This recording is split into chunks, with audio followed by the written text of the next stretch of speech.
Good evening, everyone.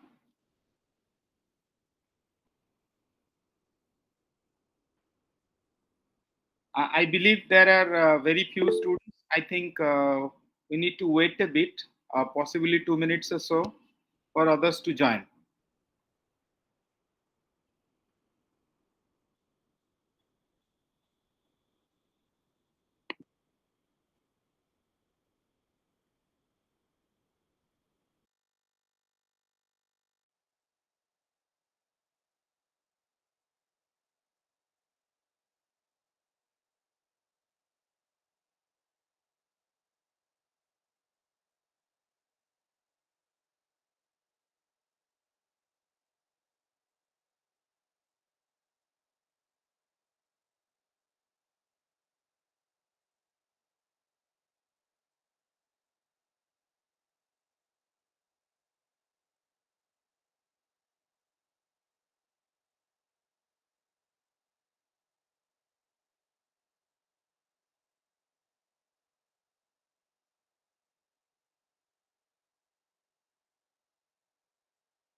Am I audible to all of you? Yes, sir. Yes, sir. Okay. And do let me know if my slides are visible to you or not, right? Yes, sir. Sure. Yes, sir.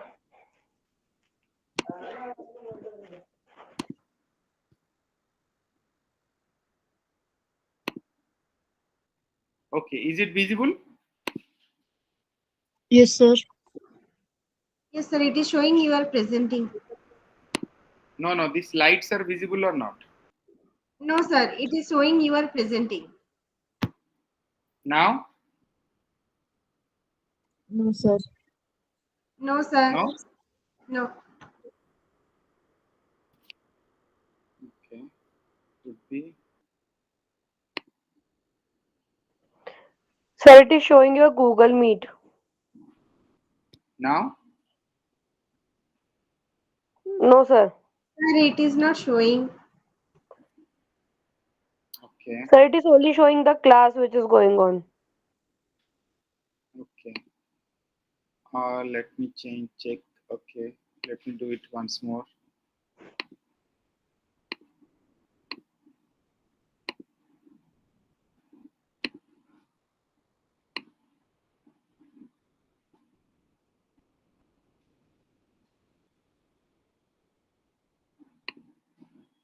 Now?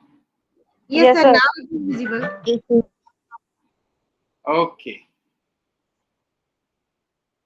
So today we are going to deal with a dance of the forests written by Ole Soyinka. Uh, some of us do pronounce him as Ol Soyinka, and some of us do pronounce him as Ole Soyinka. Okay. But before we dive into dance of the forests, I believe we need to know a bit about other aspects of Nigeria and its culture and about the writer, and then we'll get into the play. Is that okay with all of you? Yes, sir. Yes, sir. Yeah. So we need to understand a bit about African theater, their storytelling, mime, music, drum beats, and dance, and how they are like in love with these things. and also we need to look into a brief history of Nigeria. I believe all of you do know that British colonial period was from 1800 to 1960, and Nigeria got independence in on October 1st, 1960. It became a republic on 1st October 1963, and Nigeria is very infamous for military coup. I believe you understand that by military coup, when a group of military personnel overthrows a legitimate, democratically elected government and takes the control of the state, that is called military coup. COUP. It's pronounced like that. Okay, and in Excuse as me, far sir. as yes. Sir, military coup, can you please explain again? Actually, I got a little bit disturbance in my sound. Okay. Military coup means when, like it happens in Pakistan, it keeps happening in Pakistan. Uh, when a legitimately elected government or democratically elected government is thrown out by a military group of personnel forcibly, and they take the control of the day-to-day affairs of the country, it is called military coup. Like in Hindi, we say like. Do you understand what I'm saying? Sir, I understood. Actually, the country is ruled by the army instead of like Yeah, elected. but by that country is ruled by army, but it's not by choice, but it's but by it by Force. force. Yes, sir. Okay, so Biafra War was one such example in brief history of Nigeria. It started in June 1967 and it ended on in January 1970. So that was a kind of a bloody history of Nigerian post-independent problems. Okay, and also we need to understand the biography and the story of Ol Soinka. His full name is Akinwande Olu Ol Soinka, born on July 13, 1934, in Nigeria, and he belongs to the Yoruba tribe. I'll talk more about Yoruba tribe in due course of this class. And after graduating in 1958, he founded an acting company. And in 1986, he became the first African writer to be awarded a Nobel Prize for Literature. So it's a potential UGC NET question. If any of you will be applying for UGC NET in future, I guess you need to know these minor details about a particular playwright. Mind you, this The Dance of the Forests is an African play written by Ol Soinka. Soinka, in all, he has published 27 plays, 2 novels, 3 short story collections, 5 memoirs, and 12 anthologies of essays, and 3 screenplays and 2 translations. His plays are called protest plays since they oppose the autocratic power of all kinds.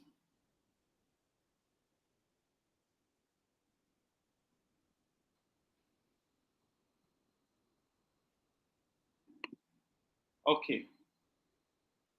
Before I actually get into the details of the play, I believe we should know a bit about Old Soinka in detail, right? Yes, sir. Yeah, am I audible clearly to all of you? Yes, sir. Okay. So Wole Soyinka was born in on July 13, 1934 in Nigeria, and he's a Nigerian playwright and a political activist who received the Nobel Prize for Literature in 1986. He sometimes wrote of modern West Africa in a satirical style, but his serious intent and his belief in the evils of inherent in the exercise of power were usually evident in all his works as well. What I mean by that is that most of his writings actually featured a sense of protest, a sense of revolution, and a sense of kind of letting the Nigerian people know that what are the dangers of this political class post independence, how they are actually doing, and how they should be avoided at all cost. That was the theme of his most of his writings of old Soinka. You get that? Yes, sir. A member of the Yoruba tribe, Soinka attended government college and university college before graduating in 1958 with a degree in English from the University of Leeds in England. University of Leeds is a very famous university in England, and in 1958, Ole Soinka graduated from University of Leeds.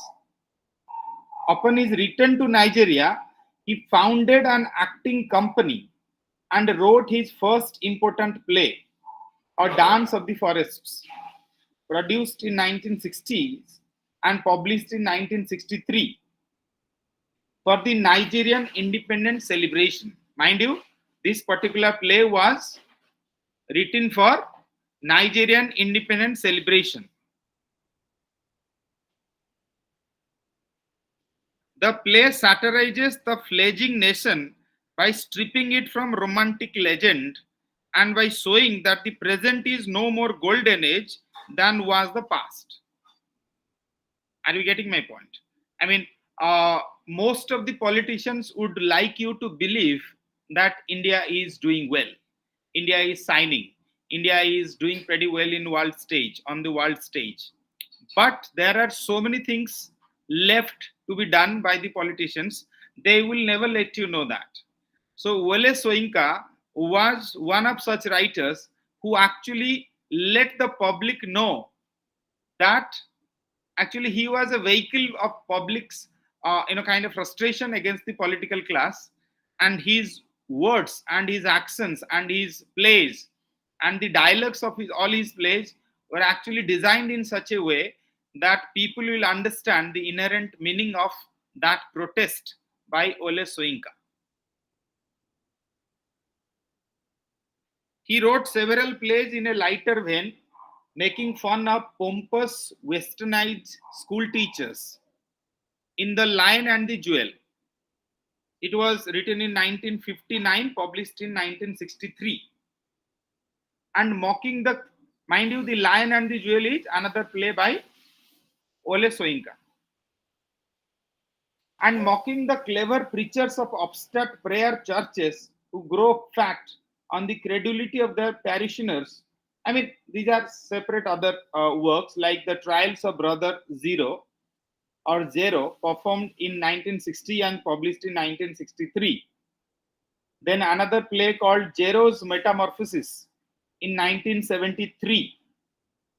Then another serious play like The Strong Breed in 1963. Kungi's Harvest, 1966. The Road from Jia with Love, published in 1992. And another parody called King Babu, performed in 2001 and published in 2002. All these books actually reveal his disregard for African authoritarian leadership and his disillusionment with Nigerian society as a whole. Did you get that? Yes, sir. Sir, in our IGNO book, it is given some plays and as well as some years are written there. That years Mhm. which are not describing any poet or poem, that is called the story books, right? That is the novels. Sorry, I didn't get you. Actually, sir, in our IGNO book, the dance, sorry, A Dance of the Forest, there is written a whole bunch of books regarding it is showing that it is play, and it is novel, poetry, and all that. Okay. So, Okay. Okay. yes, sir. Okay. I mean, there are varieties of books, there are varieties of works.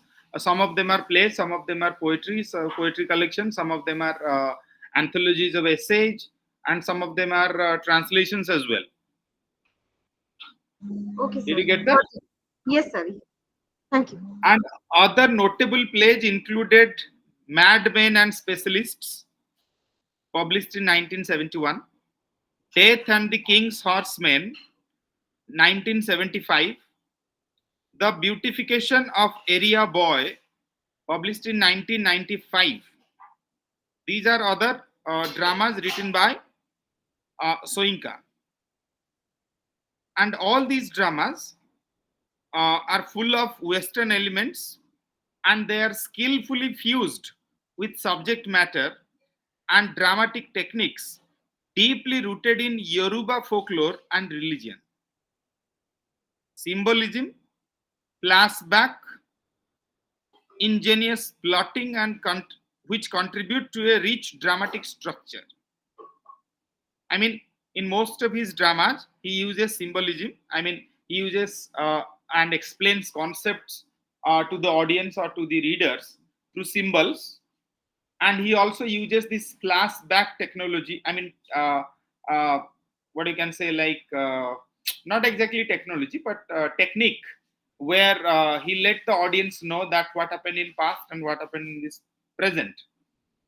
And the current drama, which is the point of our discussion today, that is a dance of the forests. Actually, there is a play within the play. I'll tell you more about that.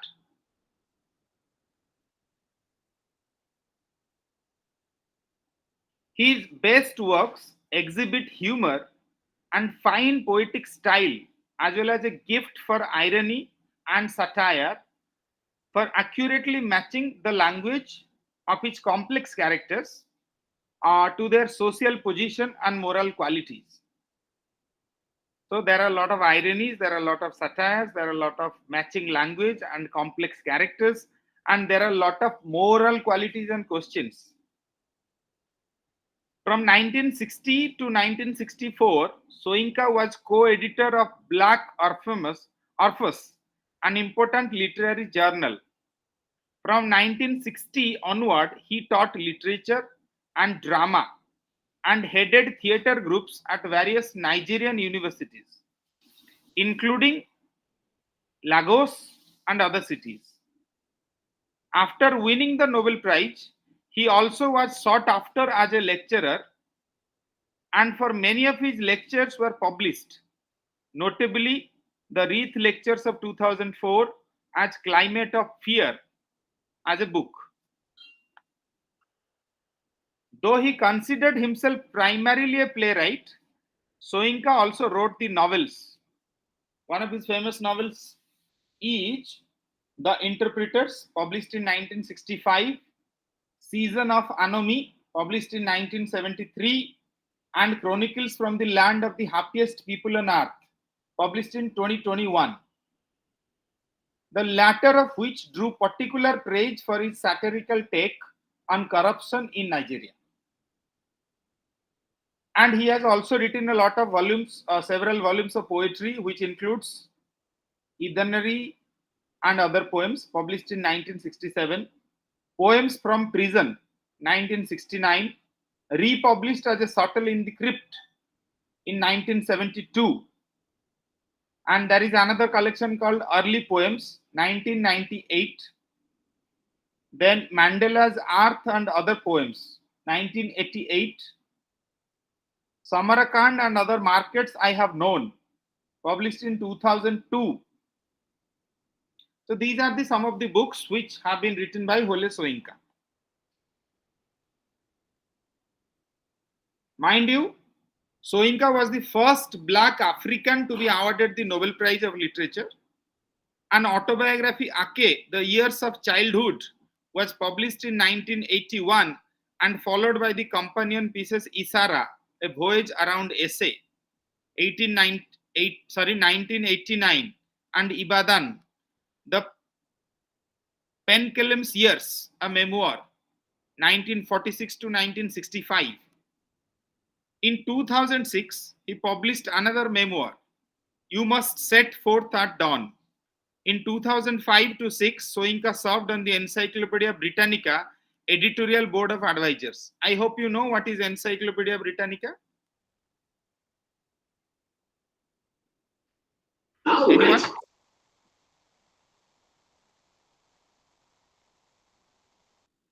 Do you know Wikipedia and Encyclopedia and all these things? You Sir, have been Wikipedia using that, yes, every sir, day? related all the informations regarding that particular person or subject, there is written in Wikipedia and encyclopedia also. Yeah. I believe Encyclopedia Britannica information is far more authentic than Wikipedia, because Wikipedia anybody can edit anything. But in Britannica you can't do that. Okay. Yes, sir. Soyinka was a proponent of Nigerian democracy. His decades of political activism included periods of imprisonment and exile, and he founded, headed, or participated in several political groups, including the National Democratic Organization, the National Liberation Council of Nigeria, pro national conference organizations. In 2010, Soyinka founded the Democratic Front for a People's Federation and served as a chairman of the party.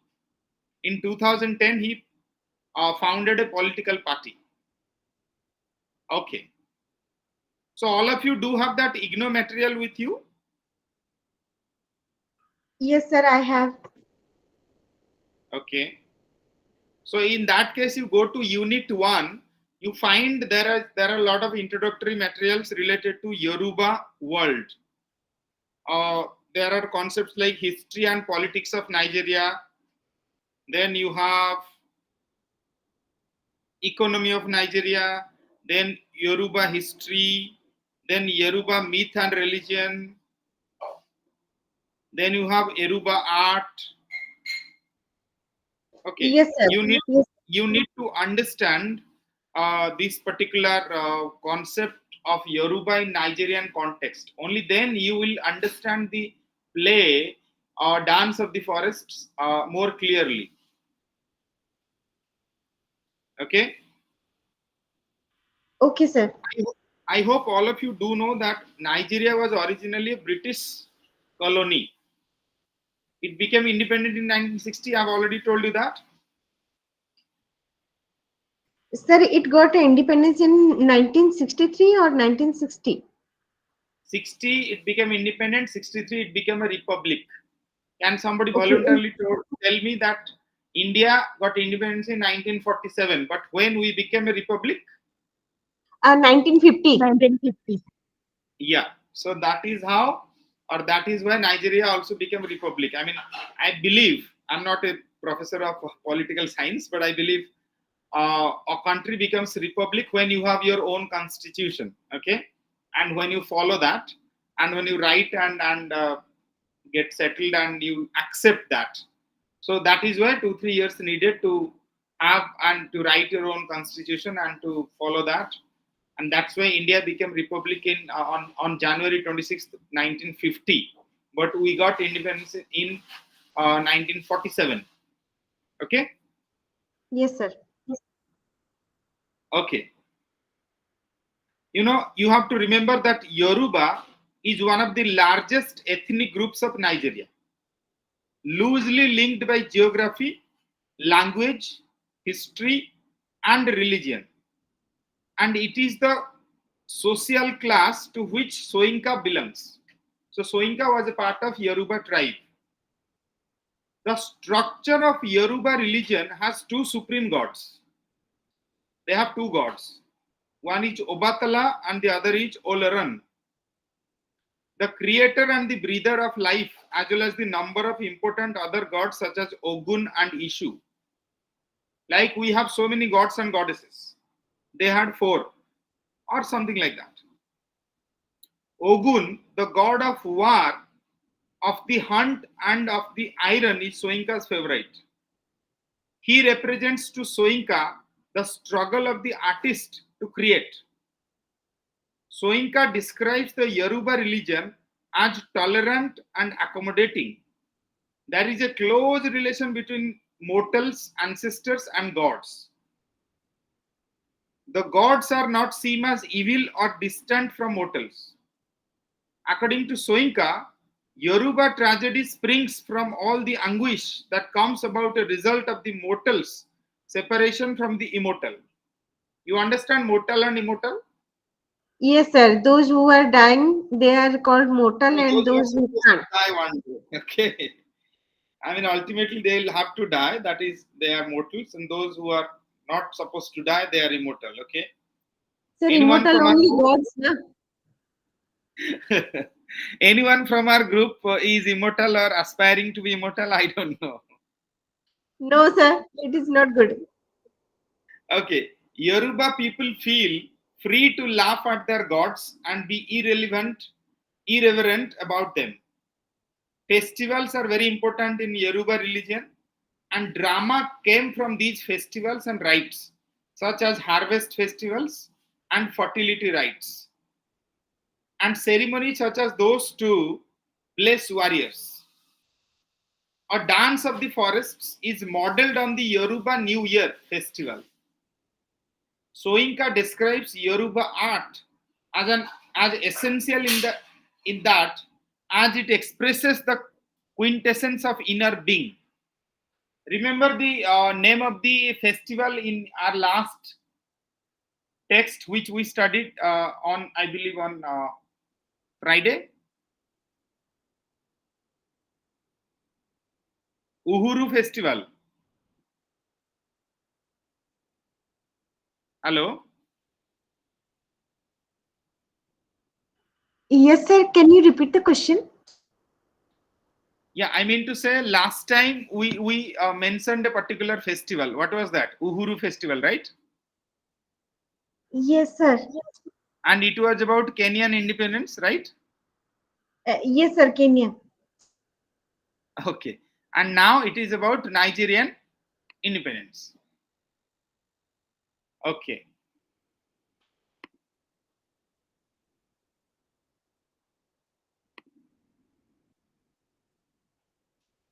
So you have a look at the characters. In the meantime, I will keep telling you other aspects of, other works of Ole Soyinka and certain background or to this particular play. Okay. I did tell you a bit about his life and work. Yes, sir. Yeah. We'll go to a short summary of A Dance of the Forests.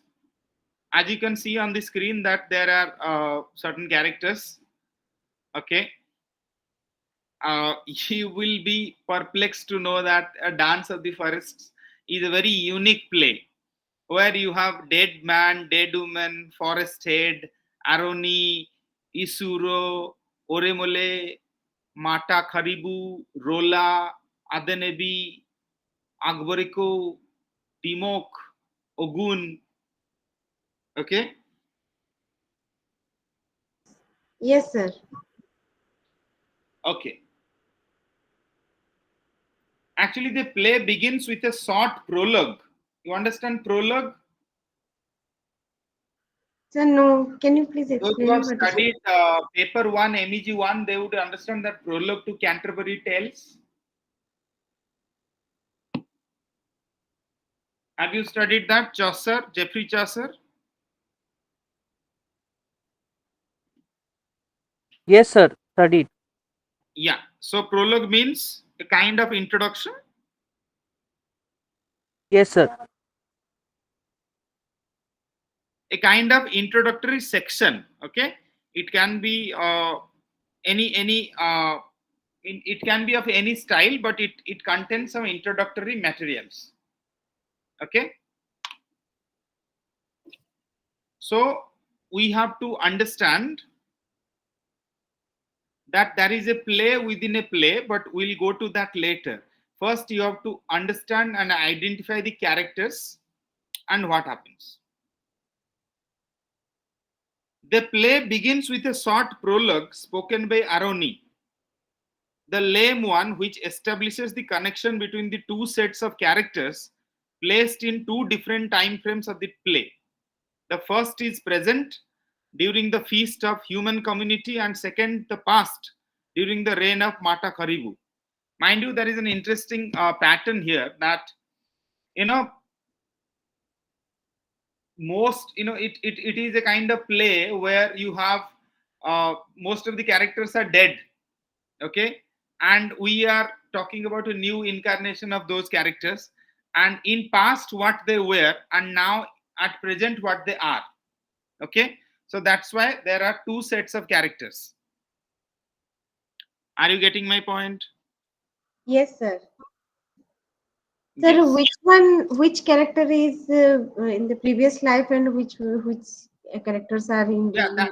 that has been clarified in the book, and I will try to clarify, during the course of my lecture, okay. Thank you, sir. There are certain spirits, and they have been you know uh, out in the open, and they are talking to each other, they are mingling with each other, and they have certain past. While they were alive, they were something else. While they are dead, they have become something else, okay. Yes, sir.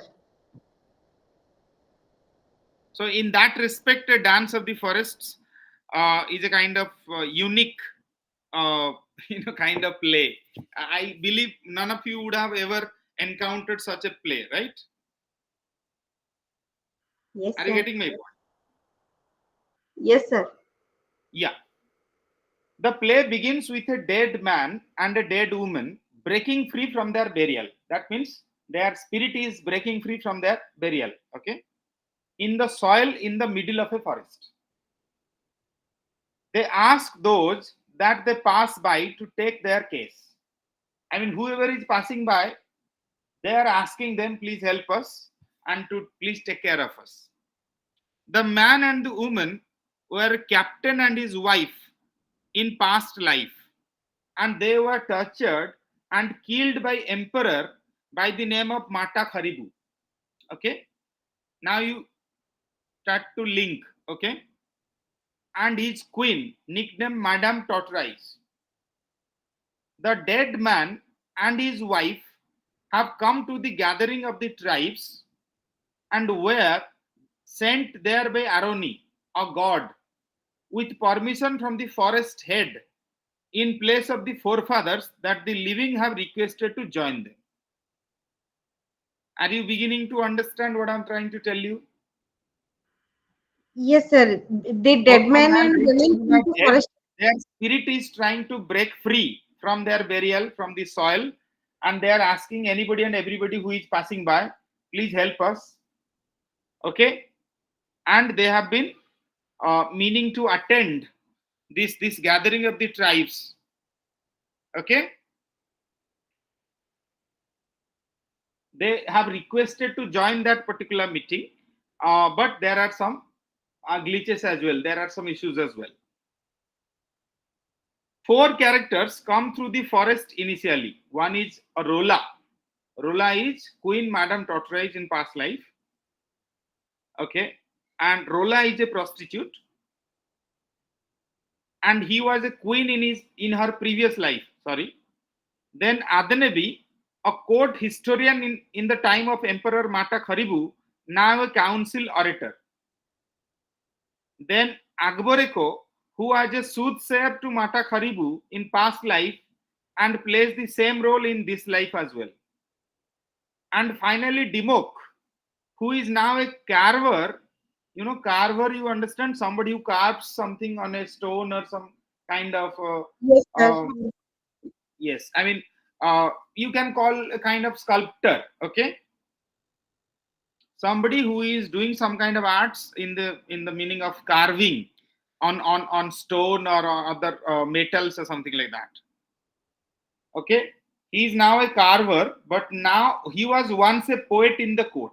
So in past life they were something, in present life they are something, but this dead man and dead woman, they are already dead, only their spirits are here.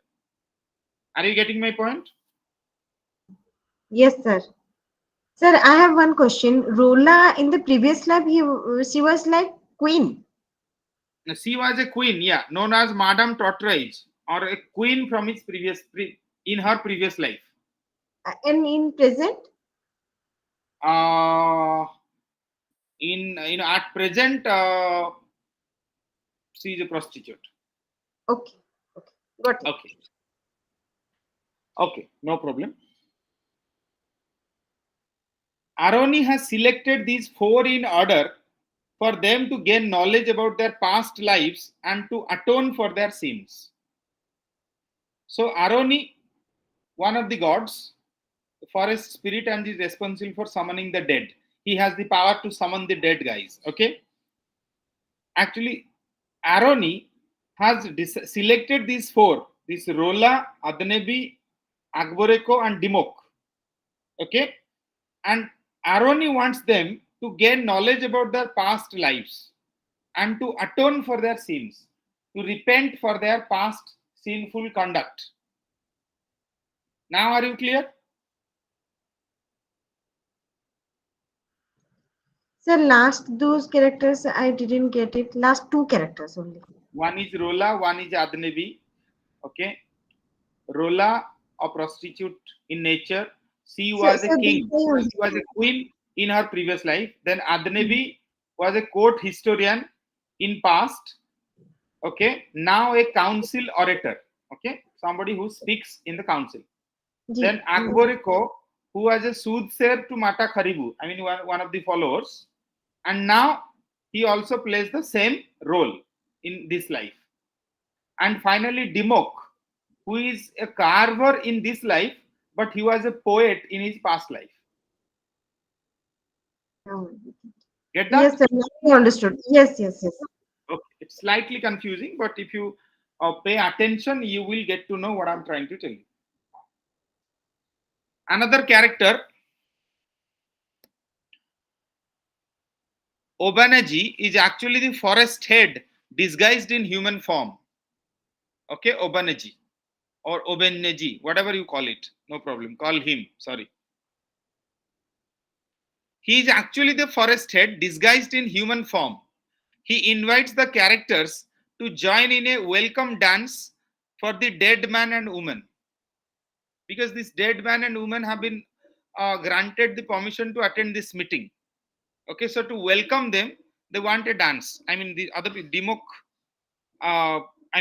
this Obeneji and he invites other characters to welcome or welcome dance for the dead man and the dead woman. Then there is another character called Ushuro. Okay, he's a kind of unsettled forest spirit. Okay, a wayward spirit seeking vengeance for the death of Oremol. Who is Oremol? Dimok actually killed Oremol in past. Okay, Dimok's apprentice comes and interrupts proceedings. He claims that Dimok killed him by pulling him off the top of an araba tree they were carving, which caused him to fall to his death.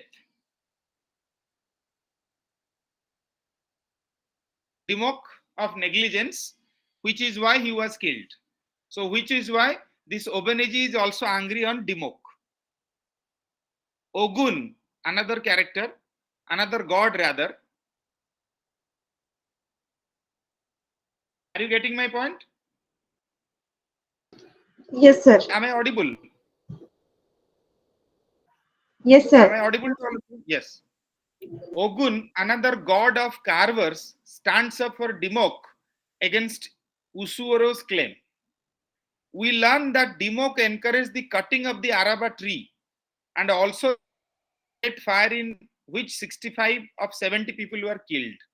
So maybe this guy was killed in this process, but everybody is blaming Usuoro. As the play moves forward, we are taken back in time to the court of Mata Kharibu, where we learn that the dead man was a soldier who led Karibu's men. The soldier refuses to go to war against another tribe because Kharibu has taken the tribe leader's wife, Madame Tortoise. Okay.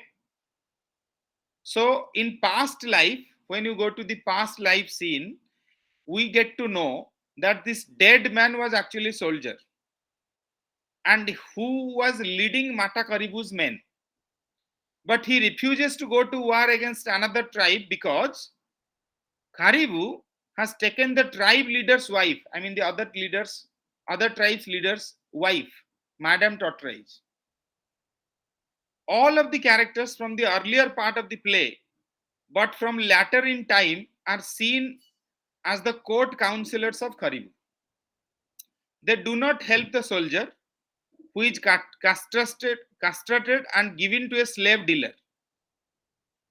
The scene ends as the soldier's wife comes in pregnant. It is left up to the audience to determine how she is killed. The forests are then smoked out by humans with a petrol truck. The forest head says that he must pierce the. I mean, there is a dialogue. You don't need to, go through that. I mean, in the context of understanding this complex play, he exists knowing that he is alone in his fight. Dimok is led to climb up a totem he built by Isuro, who lights the totem on fire. So Dimok falls and joins his father and other mortals, and they discuss what they have learned. So basically, this a dance of the forest is a play within a play. Okay, in the second play, all the characters from the earlier part of the play are seen as the court counselors of Matakari. But actually, there is a connection between past and present, and currently, some of them are incarnated as somebody else, but the dead man and dead woman are actually dead, and only their spirits are there. But others, all of them are actually there. Are you able to? I mean, are you making between these characters, this dead man and dead woman versus others?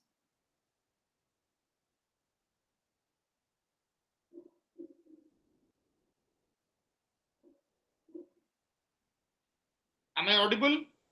Yes, sir, you are audible. Sir, Okay. everybody blamed Isuro for that 65 to 70 people killed in that tragic accident. Why all the people actually blamed Isuro only? No, no, there is a confusion. Look, let me repeat that. Okay. Okay. Isuro is a wayward spirit. He wants to take revenge for Oremol. Oremol is Dimok's apprentice. Okay. Was Dimok's apprentice. Are you Okay, getting my sir. point? Yes, sir. So Isuro claims that Dimok killed him. I mean, who? Oremol. Okay. By pulling him off of the top of an araba tree when they were carving. Are you getting my point? Yes, Usuro is sir. claiming that Oremol was killed by Dimok. But Ogun, the god of the carvers, he actually supports Dimok. And he blames Usuro that whatever you are claiming is not true. But later, we get to learn as an audience or as readers that Dimok encouraged the cutting of Araba tree. Dimok was actually the person who encouraged to cut the Araba tree. And simultaneously, at that point in time, there was a forest fire in which 65 people were dead. So it is left to Now, the imagination of the audience whether you want to blame Dimok or you want to blame Ogun or you think Usuro was right or Oromo was killed. Okay, that is left, the question is left open. Are you getting my point? yes, sir. Now it is clear. Thank you. Okay. Actually, the problem with all of us is uh, most of us we don't get into the details of the text. I understand it is slightly time, it is time taking. Sometimes we read the summary and we read the character list, character kind of appreciation, then themes, motives, symbols, and all these things. I mean, of course, it is okay to do that in a kind of distance course and to get ready with the questions and answers, all these things. But to have a conceptual clarity, you must read the text. Once you read the text, you will have a kind of different level of conceptual clarity. Teach anybody as well. Are you getting my point? Yes, sir. Okay. Now let's discuss all the characters, in some detail.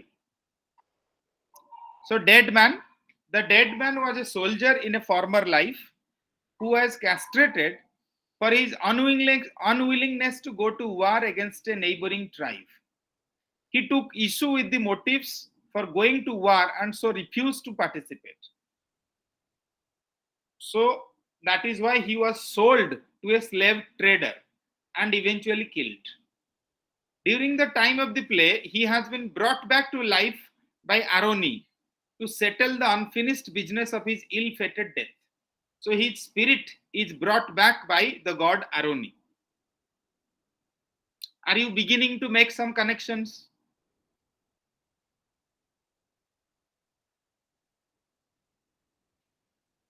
Ladies and gentlemen, I know it is slightly confusing, but are you beginning to make some connections with all the characters? Yes, Yes, sir. sir. Okay. The dead woman was pregnant while, with the dead man's child when she attempted to plead for her husband's life in the court of Matakaribu. Her plea was rejected and she and her husband were killed. So that is the fate of dead man and dead woman in their last life. But their spirits have been summoned by Aroni, the god. Okay. Then you have a forest head. Forest head is a god who attempts to have the four characters who tortured the dead man and dead woman in a past life remember their sins and atone for them. So this forest head or spirit of forest head, not exactly spirit, the forest head as a character, he actually wants these four people. I had already read out these four names. One is Rola, one is Adanebi, then uh, Dimok, then Agboreko. These four people should repent and atone for their past mistakes. So that is whole intention of forest head. Rola is a prostitute who was once Madame Tortoise in a past life. So in past life she was Madame Tortoise, in present life she is a prostitute. Mata Kharibu. You can say how she was a queen to Mata Kharibu. Okay, that is up to Ole Soinka to decide how and why she was. She was known for driving men to madness and is the reason of the dead man or soldier was castrated and his wife killed. So Rola was instrumental in killing the soldier. Are you getting my point? Then you have Dimok. Dimok is a carver who was once a poet in past life. While carving an araba tree, he pushed his apprentice Oremal. His death. The forest head wants him to see the sin he has committed and atone for it. Now we have more clarity on Dimok's approach and attitude towards others. Should I move on?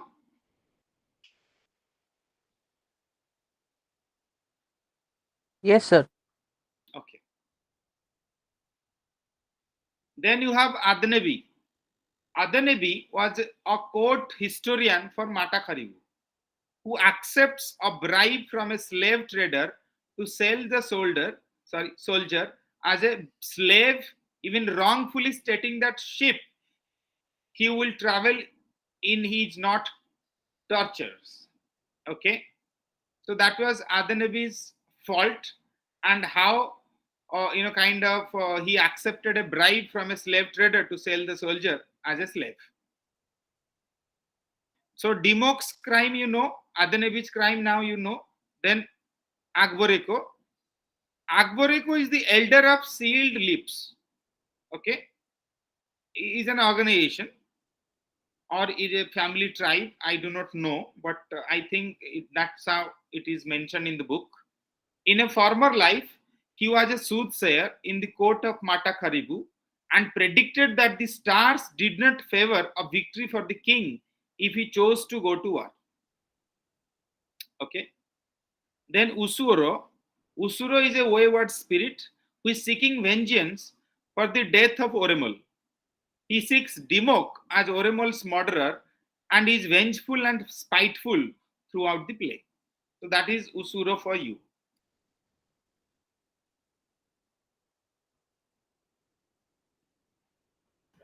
Excuse me, sir. Sir, I Yes. didn't understand Ardanavi's character, that courtier of Emperor Kharib. Okay. Adenevi was a court historian. I mean, somebody was appointed as a historian in the court of Matakaribu. Okay, Yes, sir. fine. Yeah. This much is okay. Yes, sir. His fault was who accepted a bribe from a slave trader. That means from a person, somebody who is selling slaves to others. Okay. Yes, sir. At that point in time, there were slave trading. I believe if you have watched the movie called, I mean, there is a Yes. Oscar-winning movie regarding slave trade. Okay, to sell the soldier as a slave. So the dead man in his past life was a soldier, and he was sold as a slave by Adanabi, and that was his Ardanavi. crime. Okay. Okay. Before I get into the themes and other things, I think I should tell you more about this play, which will help you actually connecting the dots. And just a sec, let me stop my presentation.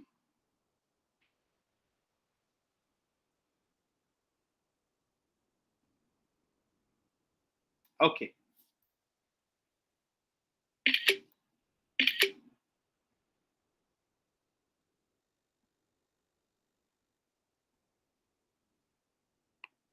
Yeah. Am I audible to all of you? Yes, sir. Yes, sir. The reason why I keep asking regularly because you never know about this internet, and sometimes it is not only kind of not so reliable. Sometimes it is treacherous as well. So we have to keep checking the connection. Okay.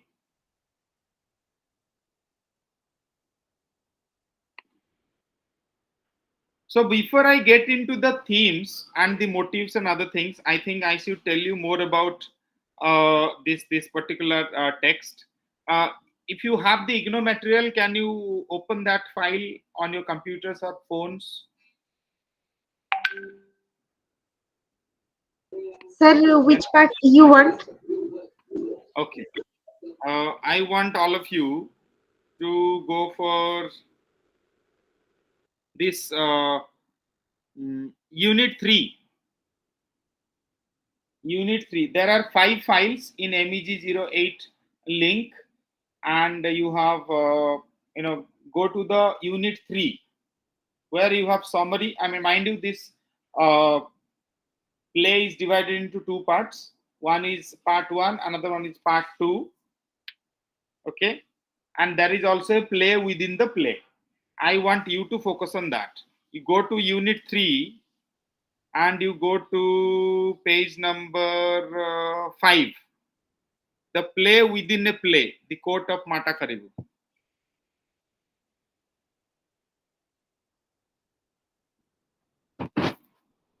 All of you do have the file? Do you have the file? Yes, sir. The play within the play. Yes. Fine. The play within a play, the court of Mata Karibu. So that scene is very important for you to understand and also to have a context. I mean, it's a pretty long one, but I believe you should at least read it once. Okay. and you will understand what happens in the play within the play. Okay, I can just summarize it for you.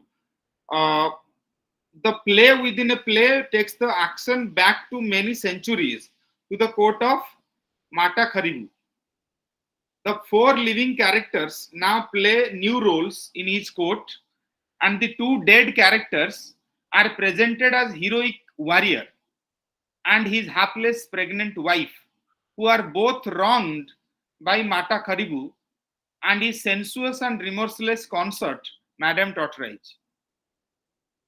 The play within a play is Soinka's way of presenting the fact that old scenes cast long shadows.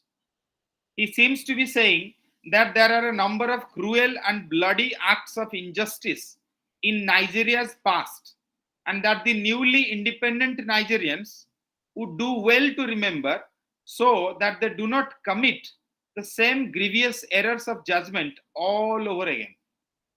So he means to say the colonial forces, those who were actually controlling the Nigerian politics and life for so many years, they have left. But if we do not become very conscious, and if you do not follow these new independent, post independent Nigeria properly, then the day is not far when we will be in trouble again. Okay, and he is saying that these new politicians, they will have the same errors of judgment like the Britishers were having. So in the form of a play within a play, Ole Soyinka is trying to tell the world that what Nigerians current bunch of politicians shouldn't do to avoid the problems like whatever the Britishers felt when they were ruling Nigeria. Did you get that? Sir, at the end, what you said, that the Nigerians should remember that how the Britishers treated them. I mean, yeah, this Ole Soyinka is actually telling you, telling the readers or the Nigerian people as a whole that look, Britishers ruled us for so many years. Okay, they did a Yes, lot sir. of cruel and bloody acts of injustice to all of us, right? Yes, So sir. our own people who are actually with us, they shouldn't actually do this. Okay, and we Yes, sir. shouldn't let them do this. So that is what he meant behind writing or before writing this play, and which was scheduled to be played in front of the whole of public during the Nigerian independence celebration. Fine. Yes, sir.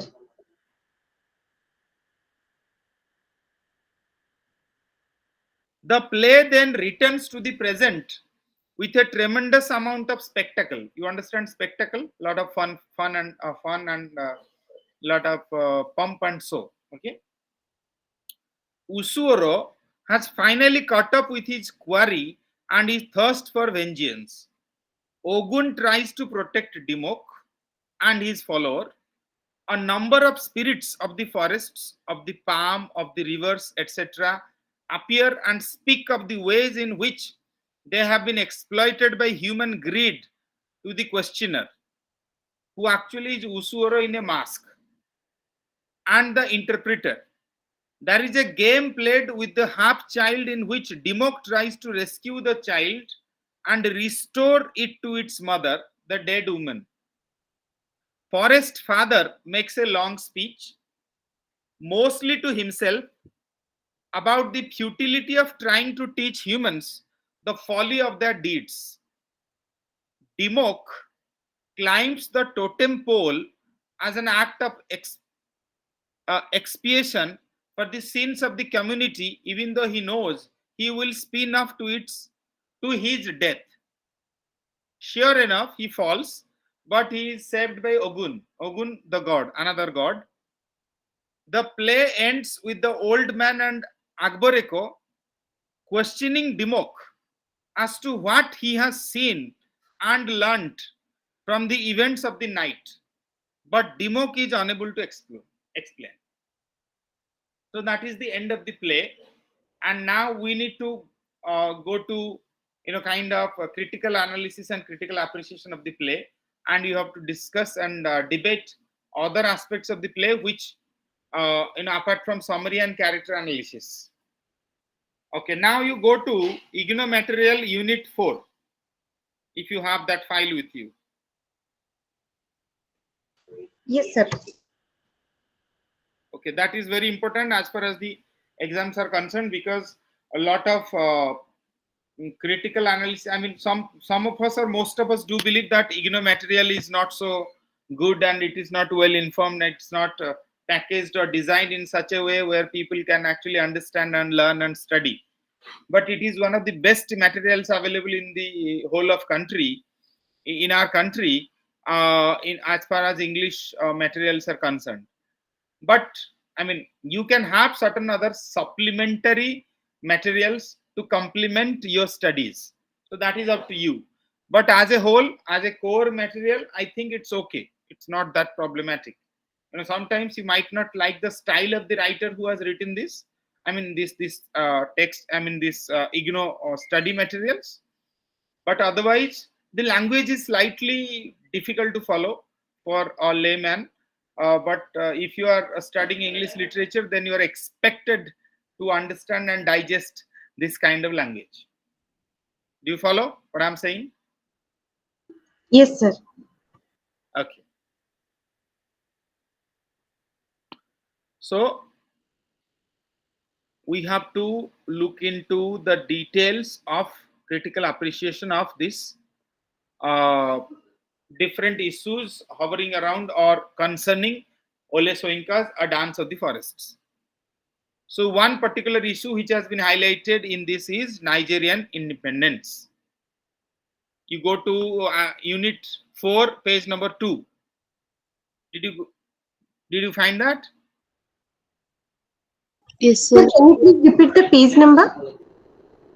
It is page number, I mean, in the PDF file, it is page number 2 out of 15, but actually in the printed thing, it is 40, page number 40.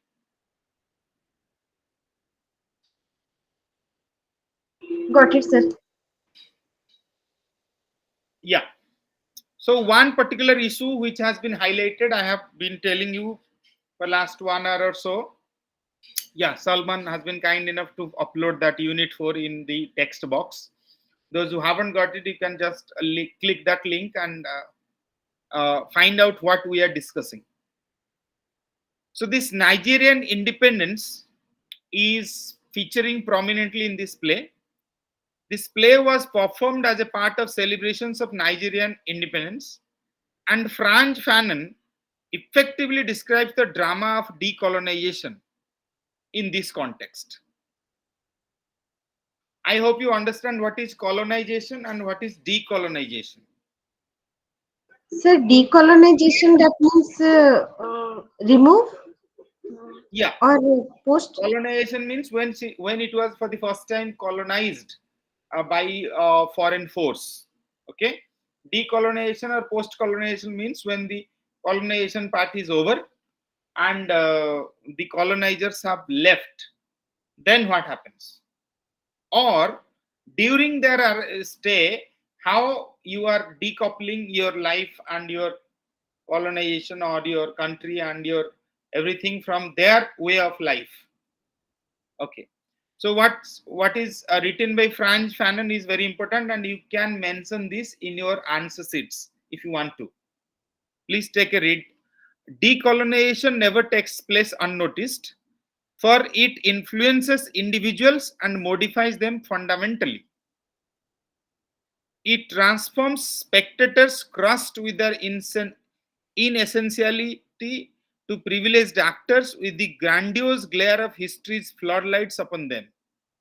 It brings a natural rhythm into existence, introduced by new men and with a new language and a new humanity. Decolonization is the veritable creation of new men, but this creation owes nothing of its legitimacy to any supernatural power.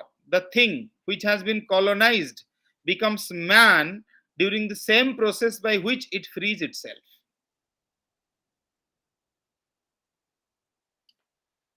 Ladies and gentlemen, just give me 30 seconds. Somebody is knocking at the door. I need to answer him. Or, okay, just I'll be back in 30 seconds. Okay.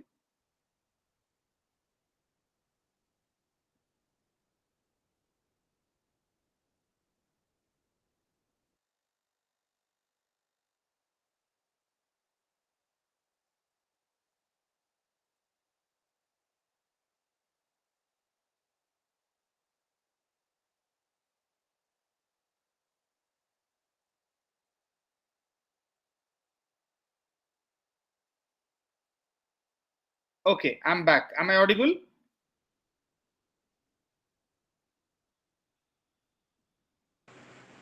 Yes, sir. Okay. So that is, if you want to write about colonization, decolonization, you have to quote certain other critics or writers like French, French Fanon. That might help your case. Oh, he's talking about decolonization. Okay. Then there are references to Ole Soyinka's interview which happened in 1993 about Nigeria and its independence and all these things. And you go to page number 42, the relation of tradition to history. Okay. By having the four living characters double as in play within the play in part 2, Soyinka is perhaps saying that history repeats itself in most distressing way. Human nature is only fitfully able to ameliorate itself to learn from its own mistakes. The warrior, I mean the soldier, and his wife, who made the supreme sacrifice of their lives, are not welcomed or celebrated in the new age. They are treated with suspicion or indifference, or their identity is misrepresented. So that's what Ole Soyinka is actually, uh, angry about. I mean, look at the dead soldier and his wife.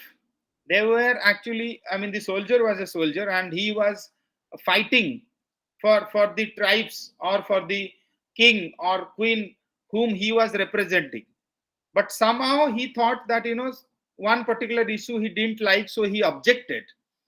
But he was punished pretty heavily for that. And even after their death, this soldier and his wife, they are not being welcomed pretty easily to this gathering. Even their spirits are not welcomed to this gathering. Only after one of the gods actually asked others to accept them and welcome them and to have a discussion with them, only then they were accepted in the gathering. Otherwise, nobody cared a bit for them. Okay. Excuse me, sir. But Yes. after death, actually, all the spirits will go to either hell or heaven. But here they are not allowed to attend any gathering regarding No, like no, no, or no, with no. all the spirits. What is This that? hell and heaven concept is something different, which is akin to our Indian way of thinking. Okay. Uh-huh. But Okay. we are talking about, a particular a play where the characters are designed in such a way that, you know, all To the show the characters are in their yes. new form. Okay, but this dead man and dead woman, they're actually dead, only their spirits are attending. Okay. And Yes. even for their spirits to attend the meeting or that gathering, they took a lot of troubles before they actually reached there. That's what Soenka is saying. Okay. Are Okay, you sir. getting my point? Yes, sir, I'm getting your point, but I couldn't able to understand what is the link between this story and the protest of Olu Swenka. Okay, no, no, no, no. Ole Soyinka is not actually protesting. Actually, he was, while he was writing this play, while he conceptualized this play, he might have thought, or he must have thought about, this societal, kind of, what you can say, differentiation, how distinction between a certain class of people and other Discrimination. class of people. Yes, sir. Are you getting my point? Yes, sir. Yeah, He's he was that's what thinking about I tried to criminals. tell you. Okay, Okay. fine. So the point C, you look at this, the relation of artist to society. We have seen through our discussion of Soyinka's political activism and that he did not believe in the artist living in an ivory tower and composing works that had no relevance to society. Apparent in almost all Soyinka's major plays is the belief that art can make a difference to society and that artist has an extremely crucial role to fulfill. He or she cannot avoid his or her responsibility of exposing social ills. Okay, it's very interesting. Soinka, in most of his works, actually had the belief that all the artists or civil society must have some kind of responsibility to change the society in a positive direction, and they should work on social ills or social evils. So that's what this igno material tries to highlight, that the relation to the artist to society and how it has been highlighted in many of the Soinka's works. In a number of Soinka's plays, there is an artist or a craftsman figure, like I told you, carver. Okay. In a dance of the forests, this figure is Dimok. We are told that he is a carver, and in the court of Mata Karibu, he appears as a poet in the next life. Okay. He has been responsible for carving the totem pole for the festival of the gathering of the tribes. I gave you a picture in my slides that is called totem pole. Okay. Did you see that or not? Yes, sir. For the first PDF which you Yeah. said. Okay. Okay. Okay. I have downloaded two books about Wole Soyinka and his life and his works. I will share that today post our class, and you download that and check and find out if you find anything important for your exam preparation. You should keep them and you should use them. And you should print some of it if you think it is valuable or if you think it is worth it. Okay. Otherwise, if you have a tablet or laptop or phone, if you want to read from that, it's okay. But I'm sure if a PDF file remains in a computer or a phone, nobody goes back and read that. But if it is in a tablet or a reading tablet kind of thing, a tab, then it will be easier for you and you will feel like, okay, let's read something. So the choice is yours, whether you want to print it out or you just want to keep the soft copy and convince yourself that I will read when I need. But you will never have that motivation to read that. Do you agree, all of you? True, Yes, sir. sir. Very That's true, sir. true. Yes, sir. Because I have felt the same and I have been a victim of that kind of thing. So I want all my, kind of fellow, uh, kind of students, or some of you must be doing jobs, or some of you might be teachers as well. Just because I'm facilitating this lecture, I'm just telling you like this. Don't mind my language. But you should avoid keeping and storing the PDF files only. You should read them. If you do not read them, then what is the point of storing them? Just it will kill some hard drive space. Otherwise, it will be like a book lying without being read. Okay. Okay.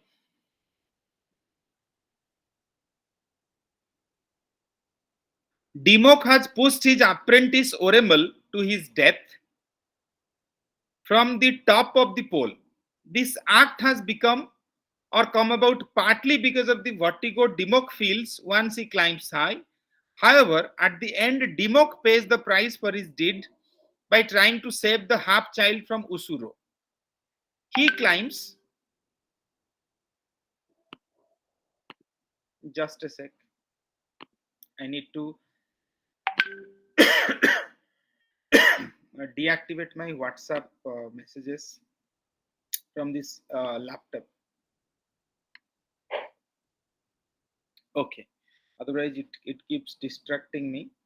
I guess some of you are trying to asking me something in WhatsApp, but I'll reply you later. No problem.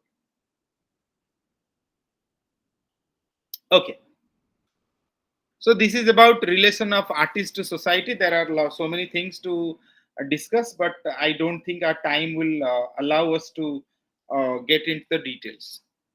Now we get into the operative part of the uh, play, that is structure of the play, and this is very important. You go to page number 42 if you have the uh, PDF file of IGNO. Yes, sir. Okay.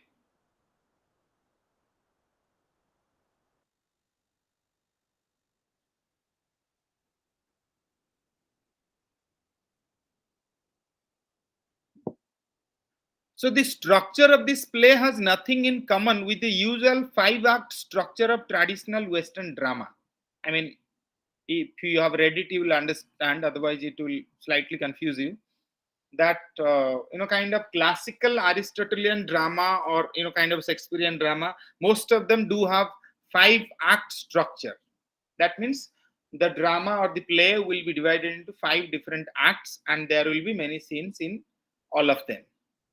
It is divided into 2 parts. The first part deals with the adventures of the characters as they get to know one another, and led by the forest father himself, disguised at the Navy, move towards the forest and the celebration of the gathering of the tribes. At the same time, Ogun and Usuro are on the lookout for Dimok. So that is about the structural thing. You don't, first paragraph you ignore, go to the second one. What is striking about the structure is the contrast Soinka sets up between the past and present. So there are continuous going back and forth flashbacks, past and present, between the living and the dead, between sombre or chilling moments and between moments of high-hearted tomfoolery.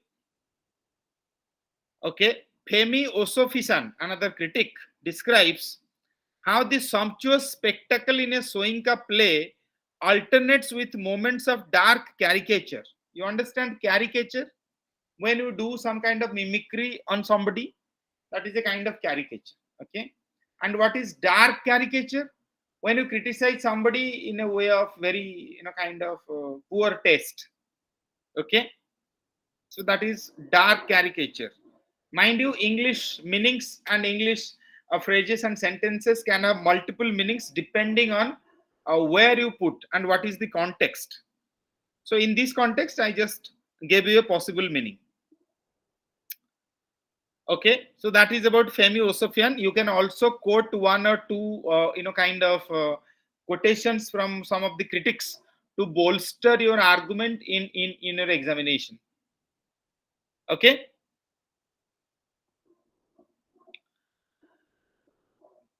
Such contrast may be seen in part 1 of the play in juxtaposition of the coming baiting of Muret by Ogun with the anxiety of the old man searching for his son, and the darker and more secretive interactions of the 4 characters Dimok, Rola, Adenebi, Obeneji in the forest. So that is about structure. Then you have characters. We have already discussed about the characters individually. Yes, that is another important aspect of this Ole Soyinka's play is language. Okay, there are many different kinds of speech employed in Soyinka in this play. Like, apart from the ones already mentioned, Akboreko speaks like a typical village elder, relying on his proverb-filled utterances to suggest that the gravity and wisdom that he sorely lacks. I hope those who are from kind of relatively not so urban or semi-urban, semi-rural area, they will understand what I'm trying to say. That if you go to typical village, kind of, there will be some elders. Their way of talking is totally different from all of us, and even it is different from all the other villagers. Have you ever noticed that? Yes, sir. And those who are from kind of rural, remote, rustic villages, they will correlate what I'm trying to tell you. But if you go to urban areas, the way people talk is something different. So this Akbareko speaks like a typical village elder, relying on his proverb filled utterances. In every sentences, he will use one proverb or idiom. Proverbs to bones and silence is a particular favorite. Adenebi speaks like a bureaucrat. So this Akbareko speaks like a village elderly person, and this Adenebi speaks like a bureaucrat. His speech is narrow and close-minded as his attitude. You have you ever encountered any OS or IAS or IPS officers, and have you ever discussed anything, kind of any problems, any issues with them? You will understand what I'm trying to tell you. That bureaucrats have their own way of handling certain issues, and their talking style is something different. The manner in which they will talk to you depends on how free they are at this point in time, and how much they are interested to talk to you, and how much they want to help you. It will define their style of communication with you. Do you agree? Yes, sir. In government office. Yes, if you go there, you will understand the kind of victimization people go through to actually do or get done something in a government office. Okay. Then you have Rolla and Madame Totteridge, and their speech is coquettish, swiftly changing to vicious vulgarity when they are spurned or thwarted. I mean, this Rolla and Madame Totteridge, they are very soft and sweet to you. But if you do not do something, or if you do something which they do not approve, they will go to vulgarity, they will use slangs, and they will be different. So that is language of Rolla and Madame Totteridge. Okay. Then you have Muret's speech is full of deliciously imaginative and uninhibited graphic insults. Muret is another minor character. Towards the end of the play, the language takes on the heightened poetic quality, befitting and dignified anguish of the spirits of the rivers, volcanoes, precious stones, palm, darkness, and others. Even the ant leader and his followers are given considerable time to speak of the way in which their species has been decimated. Their voices gradually swell to represent that Franz Fanon terms, the wretched of the earth. Only here it is not only the colonizer and the imperialist who is wreaking harm, but the indigenous inhabitants of the colonized land also doing the same. So, mind you, if you want to write anything about language of Ole Soyinka as a dance of the forests in the exam, you have to quote. You shouldn't only write what you feel like. You have to give justifications, evidences, and examples. Only then you're actually your what I can say, you will impress the examiner and you will get more marks. Are you getting my point? Yes, sir. Are you getting bored because I'm reading so much from this IGNO material? Because I thought No, it is sir. very important. Sir, it is very much. We are thankful to you that you are reading the materials. Actually, the problem is sometimes even most of our IGNO friends, they are not reading the IGNO material. They are underestimating the IGNO material. But I believe it is of very high quality. And when I used to do PG in English, I mean, I was a student of PG in English, and I mean, we didn't get this kind of material. We were reading something very substandard materials. I believe if this kind of materials would have been provided to us in regular, kind of studies, I believe we would have been better as far as our language is concerned. Our written language and spoken language would have improved a bit. But we cannot go back and correct our past. We can only do whatever is possible right now. Okay. Yes, sir. Another concept in page number 46 of the same unit, Western influences on dance of the forests. Okay, you have to read the text to understand all aspects of the text, but unfortunately, even for you, if some of you are actually uh, doing jobs and some of you are doing multiple duties or multiple degrees simultaneously, then it is slightly difficult to actually read the text all of it. But I would request all of you, if you get a chance, read once, not if not more than once. If you read the text, you will have a different test, and you will actually correlate, whatever I have taught you, or what I have already told you, or what you have formulated your kind of understanding of the text. Okay, if you read the text, you will get the context. If you get the context, then your understanding will be crystal clear, then you will be able to teach somebody. Okay, even while I'm teaching you, I think I need to read a lot, more than whatever I have done, because the more I read, my conceptual clarity will be much more, kind of clear, and I will be able to speak non-stop on Ole Soyinka or Dance of Forests in a class, in an online class or a physical class. I mean, are you able to correlate what I'm trying to tell you? Yes, sir.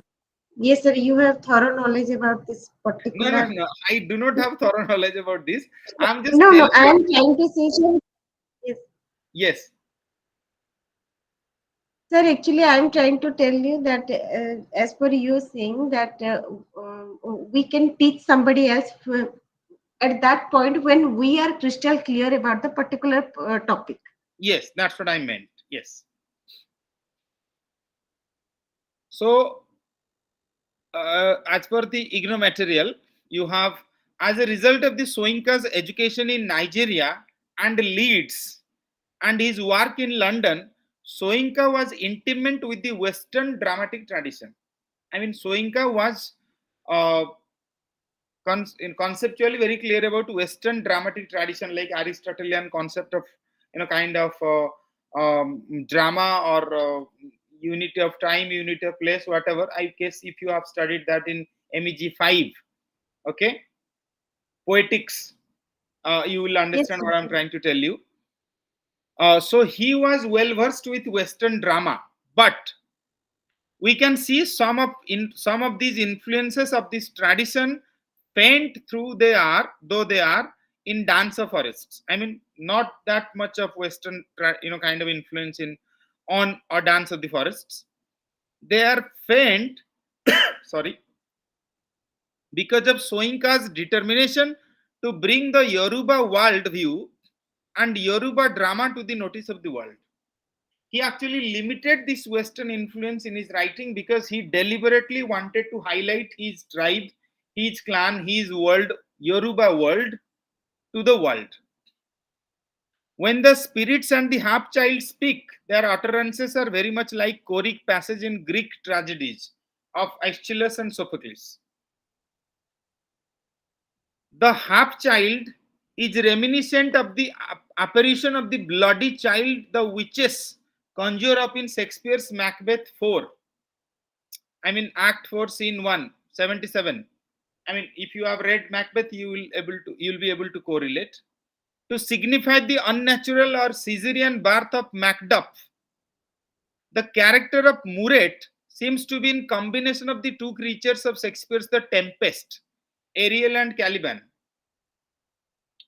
I repeat, if you compare and contrast and correlate your answers to other writers' other works, the examiner will feel that you are very well versed and well read.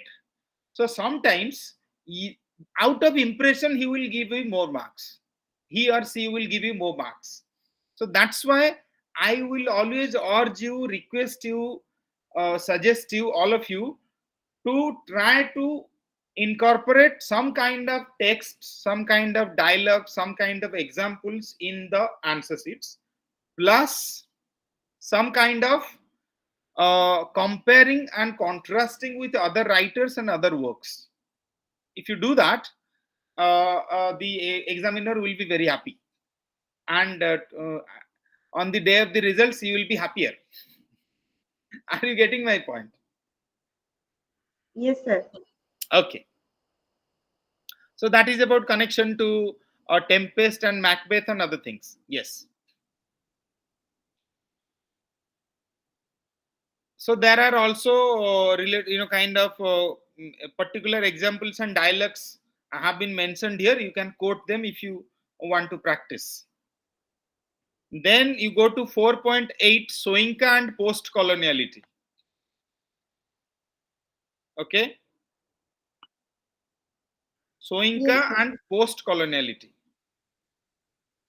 We have already talked a bit about what is colonial, what is post-colonial, what is post-colonialism, what is Franz Fanon, how he wrote that in the first in the first class. I did tell you, I gave you one example. Okay, black skin, white masks of Franz Fanon. Okay, so in the context of that, Soinka and post-coloniality, as per the IGNO material, the sub-Saharan Africa seems to be in a sorry state. Civil wars, social strife, a succession of military dictatorship, economic stagnation, natural catastrophes such as famines and droughts leading to large-scale epidemics. All these do not make for ideal living conditions, to say the least. Everyone thought once the Britishers or the colonizer or the colonizing forces will leave our country. I mean, imagine that we are all Nigerians. Okay, we thought that if the Britishers will leave, we will be happy and our country will grow like anything.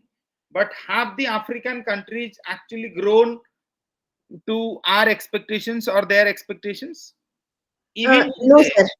No. even today, they are suffering from hunger. They are suffering multiple diseases. Their economics is not that good. Every second day you will find civil wars, you will find social injustices, you have military coups, you have catastrophes like famine, you have drought.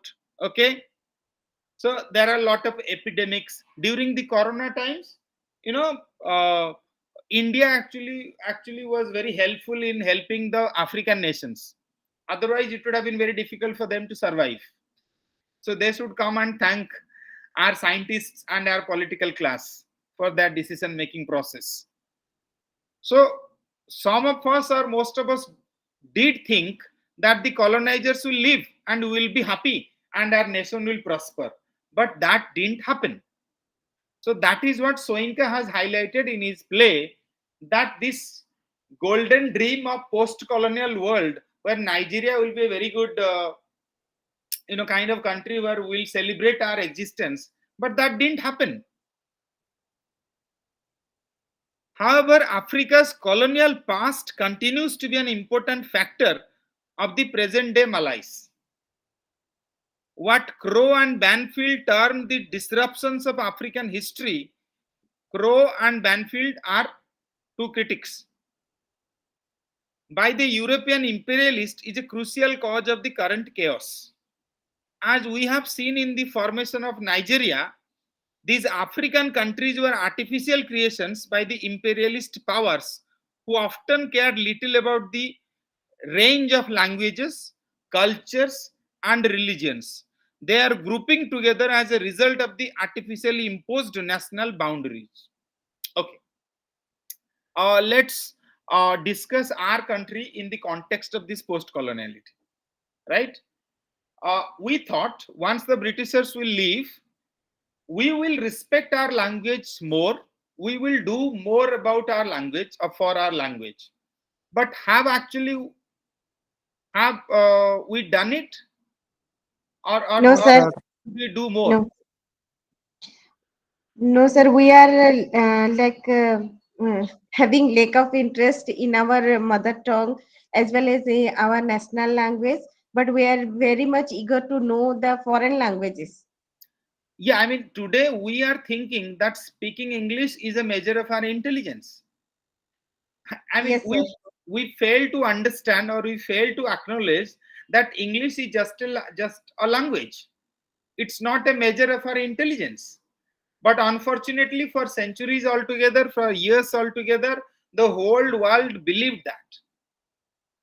But you look at Russians, you look at Germany, you look at French, they respect their own language pretty much.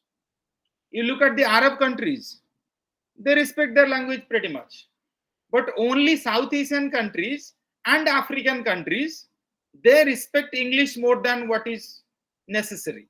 I mean, of course, English is the window to the world, and we need English to understand, art, science, commerce, and everything in the world. That is fine, but it doesn't mean that we will neglect our own language. Many of us are very ashamed, embarrassed to talk about or talk in our mother tongue places where we find our friends and relatives are there. I mean, I have seen many ODIs, when they meet you in Delhi, they will talk in English or Hindi. I mean, I get terribly angry with that. I mean, what is this? I mean, all of us are Odias. When we meet and greet, we should meet and greet in Odia. But in that context, I respect the Bengalis more, because they love their mother tongue like anything. Wherever they go, whenever they meet another fellow Bengali, they will speak in Bengali. They will never speak in Hindi or Odia or other language. Sorry. Are you getting my point? Do you agree? Yes, sir. We are. I am agree with you. I mean, you look at other, like other states, kind of citizens. Let's say a Bihari or a Bhojpuri or somebody. Okay, I mean, they meet and greet. They will definitely be meeting and greeting in their own language, and we should, all of us should do that. But unfortunately, some of us don't do that. We speak in Hindi or we speak in English or something like that. I mean, Hindi is our national language, which is debatable, but it is true. So it's okay if you talk in Hindi or English, but given an opportunity, you should talk in your own mother tongue. If there is no opportunity, then you have to speak in English. Like today, I'm teaching you English, so I'll have to speak English. I can't teach you English in Odia. But if I find a family member or a relative comes to me and knocking my door, should I be in this kind of hangover that no, I'm in a class, I should only be talking in English? Nothing like that. People will laugh at us, right? Yes, sir. Sir, at this point, I want to tell you one thing that in our right now in school also principals and all the other staffs also they are forcing us to use English language or Hindi language. If anybody is using our mother tongue like Udia, they are telling that no, you can't use Udia in front of parents like that. Okay, there are two schools of thoughts. One is like in a school scenario, if you're working in a school, there might be a kind of regulation, or there might be a kind of practice. It can be called as a good practice, just to inculcate good speaking habits of the teachers or the students. I'm not talking about the professional setup, where there are kind of boundaries, or there are kind of regulations, or there are kind of advisories you have to avoid. No, I'm not saying this. I'm not encouraging this. Even I like that environment where people are encouraged to speak English, and they should learn how to speak English and better English. That's fine. But as a whole, in our whole of our lives, we should love our mother tongue. We should use our mother tongue as much as possible wherever it is possible. And only when in a professional setup where we need to speak English, we'll speak English. That's fine. Okay, so that is the distinction you have to make. Are you getting my point?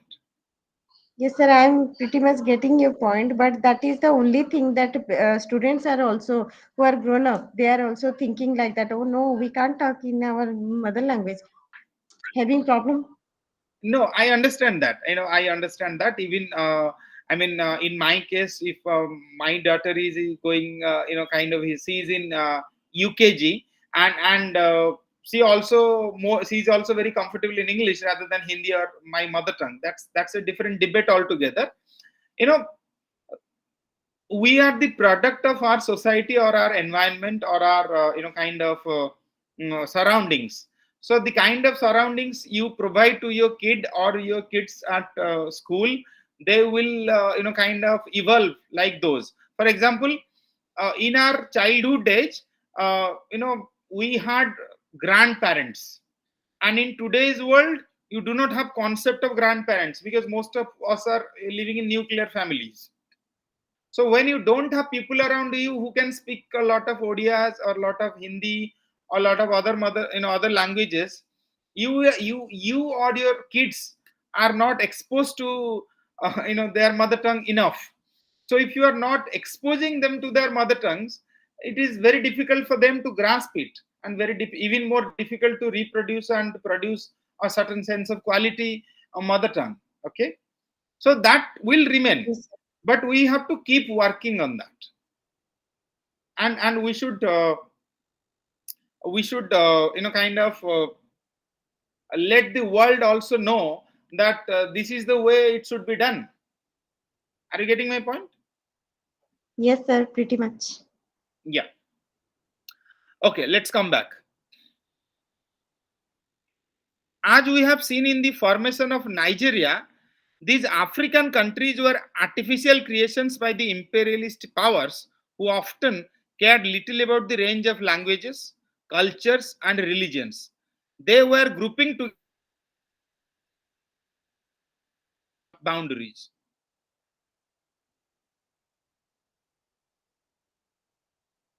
This ethnic rivalry, economies crippled by imperialist demands, large scale foreign debt, all these are crutches which few countries can outgrow in order to develop a healthy manner.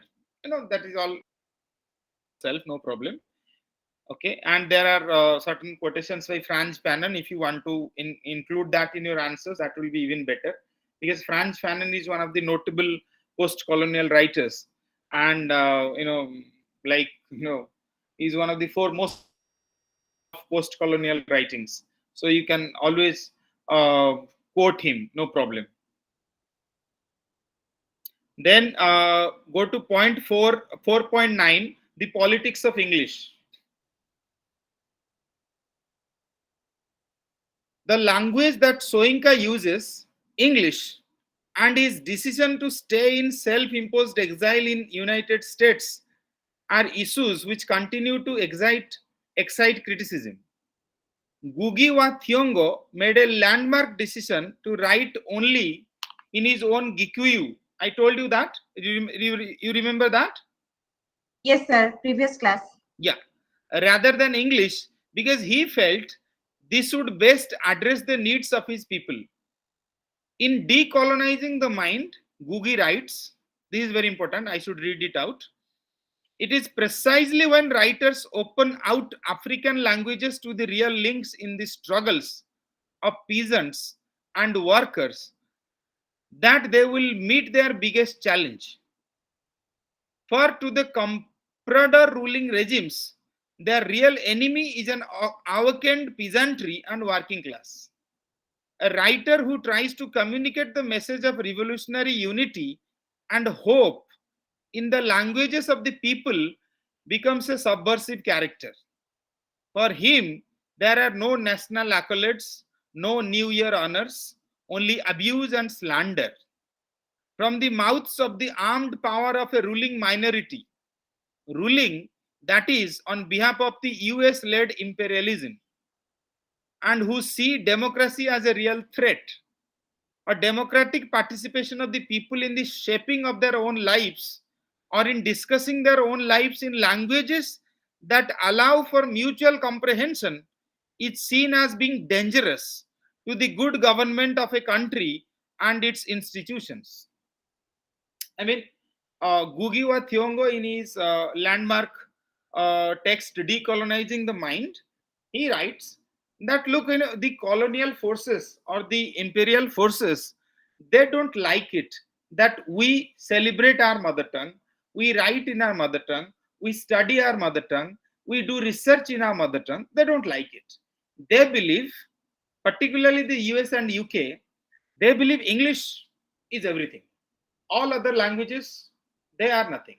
I mean, they have consistently trying to demean the Russian language, the French, the Scottish and other many languages, where they believe that proper UK English or USA English is the best form of language which is suited for all kind of research, all kind of works.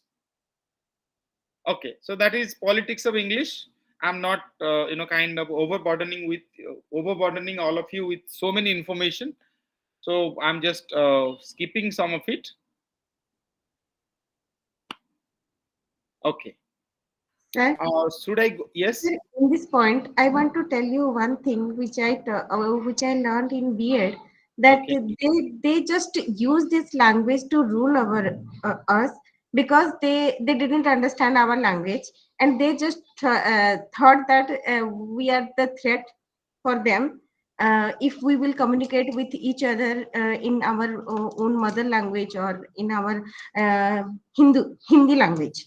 Okay. So they are thinking like that, that no, we should evacuate all the languages from this, and we will implement on them our language, so that we will understand what is going on in our country, to rule over on behalf of us. Okay. Maybe that is one of the reasons. Okay. I'll move on. I'll go back to my presentation. Okay. Just a sec.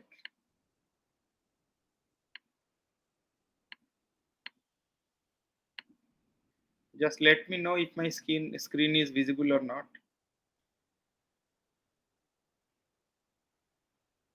Yes, sir, it is visible. The slides are visible. Yes, sir. Okay.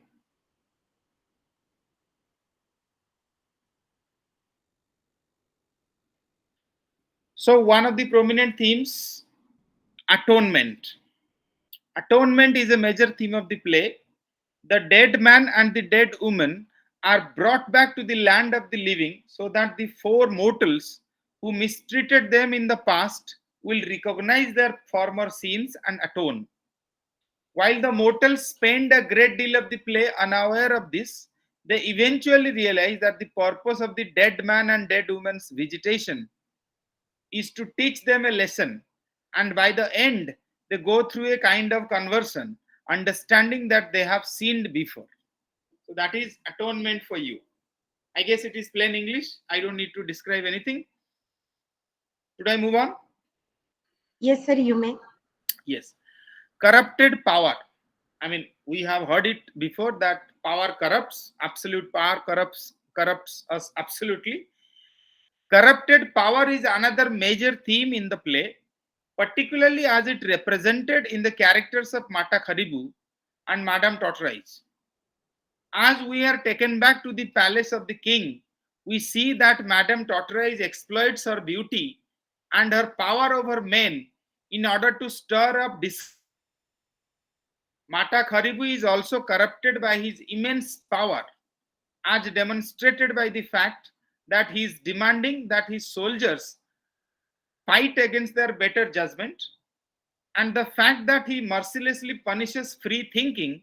Ole Soinka tells a story that reveals to the reader that all power is corruptible, and that just because people are given authority doesn't mean they are good or ethical people.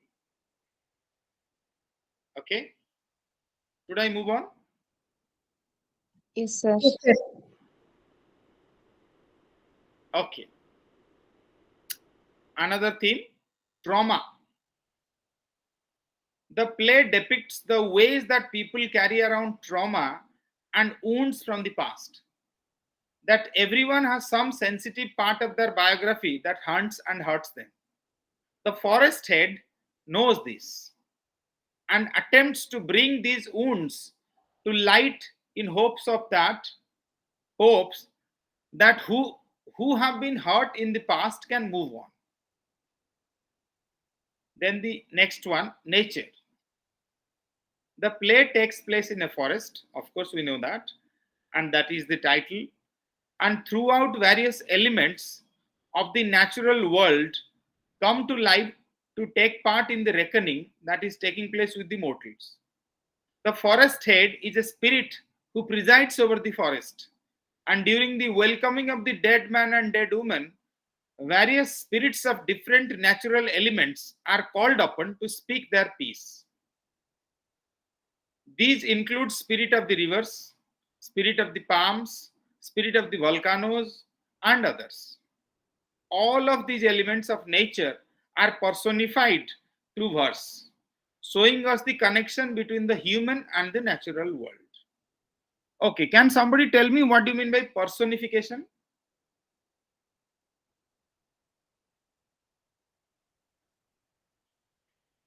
Sir, personification is a figure of speech, sir. So Yes. What do you mean by it that? personification with the word person. So any particular, say, suppose an abstract thing, say, suppose nature or anything is symbolizing the human aspect. So that is why it is called Yeah, something like I mean, personification. that is one way of looking at it. Another way is like if you treat that non-living thing as a human being, and if you judge its actions like a human. Okay, so that is in simpler term you can say personification, but more or less whatever you said is okay. Okay, should I move on? Yes, sir. Yeah. Yes, sir. Birth. One of the unresolved features of the dead woman is the fact that she was killed while pregnant with a child. Sorry. She returns to the world of the living still with a pregnant belly.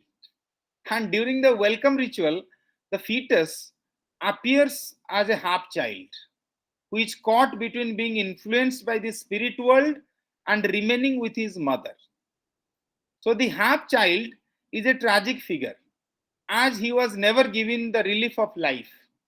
When he is given a chance to speak, he says, I who yet await a mother, feel this dread. I who flee from womb to branded womb, cry it now. I'll be burned dead. I'll be burned dead. The figure of the child is a tragic one, standing in as the ultimate symbol for the wrongs done to the dead man and dead woman, and the unreservedness of their plight. This is very tragic, in fact. Then you have rituals. Another major theme, as well as a formal element of the play, is ritual and tradition. Throughout, we see the characters going through traditional motions in order to understand more about their circumstances. These rituals include the ceremony for the self discovery of the mortals, in which the mortals must relieve their crimes, the dead man and dead woman must be questioned, and the mortals revealing their secret wrongs. Another ritual that gets performed in the dance of welcome, in which the spirits of the forest perform and deliver monologues. Then the dance of the half child determines with whom the unborn child will go. Often rituals, dances, and formal representations stand in for literal events. Indeed, the entire play can be seen as a stringing together of a different formalized rituals that make up the narrative. Should I move on? Yes, Yes, sir. sir. Yeah, now we'll get into the symbols. Out of the soil. This dead man and dead woman, they were trying to come out of the soil, right? Dead man and dead woman come up out of the soil in the opening of the play, which symbolizes their journey from the subterranean world of the dead to the world of the living. It represents that they are not alive, but it also represents they have unfinished businesses, and that they come with issues that have been buried, and that they are literally and figuratively bringing it to light. The play as an allegory of the Nigerian politics. I told you initially in the beginning that Ole Soyinka is famous for his protest writing. In most of his writings, you have a kind of sense of protest against the political class. While many celebrated the play when it was first performed in 1960 to celebrate Nigerian independence, its critics believed that it was attacking Nigerian politics and interpreted it as a warning for the future. Many of the play's critics were members of Nigeria's elite who saw the play as exposing post colonial Nigerian politics as corrupt. Okay, in this connection, I must tell you something that we Indians thought in 1947 that if the Britishers will go, we'll have our own country and we will realize our long cherished golden dream. We'll be independent and we will create a Ram Rajya, okay? And we'll do everything good possible under the sun. But have we done it? We No, thought sir. we thought Britishers were corrupt, but now who is corrupt? All of us are. When I say all of us means the political class specifically. Even some of us are corrupt in our way of thinking. So we thought they were corrupt, we are better. But now, who is better?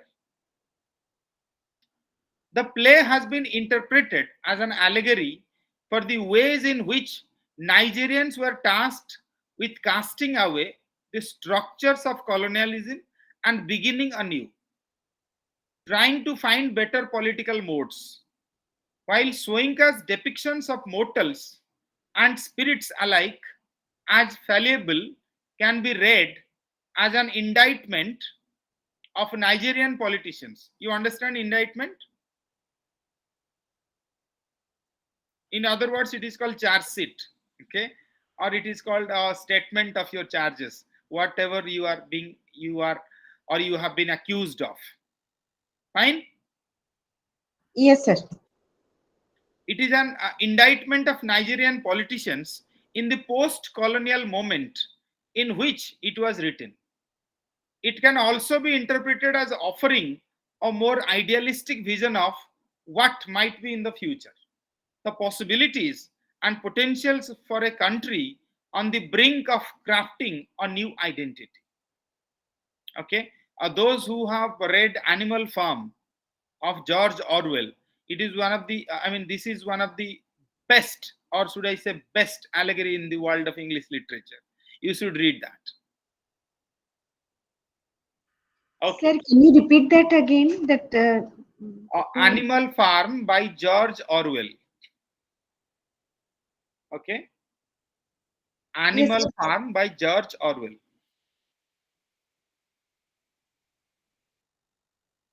Okay. Then we have metaphors. Forest head. The character of the forest head is himself a metaphorical figure. In that, he represents the forest itself. He and the other forest spirits that populate the forest are embodiments of the natural world, and as such function as a metaphorical personification of inanimate elements. Dead man and dead woman are also metaphorical figures in that they are representations of death and unfinished businesses. In spite of being living, breathing, and moving figures, they represent the world of the dead. Then warrior becomes dead man. It is a dramatic irony, then situational irony. I have told you that in the last class that irony, dramatic irony, situational irony.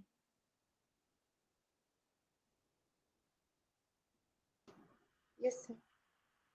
Okay. There are some kind of criticisms of this Ole Soyinka as a dancer forest as well. Many critics believed that though many celebrated this play when it first performed in 1960 to celebrate Nigerian independence, its critics believed that it was attacking Nigerian politics and interpreted it as a warning for the future. Many of the play's critics were members of Nigeria's elite who saw the play as exposing post colonial Nigerian politics as corrupt.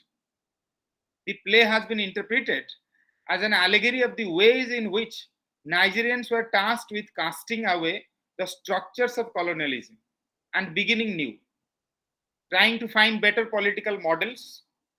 While Soyinka's depictions of mortals and spirits, I guess I have already discussed this, right?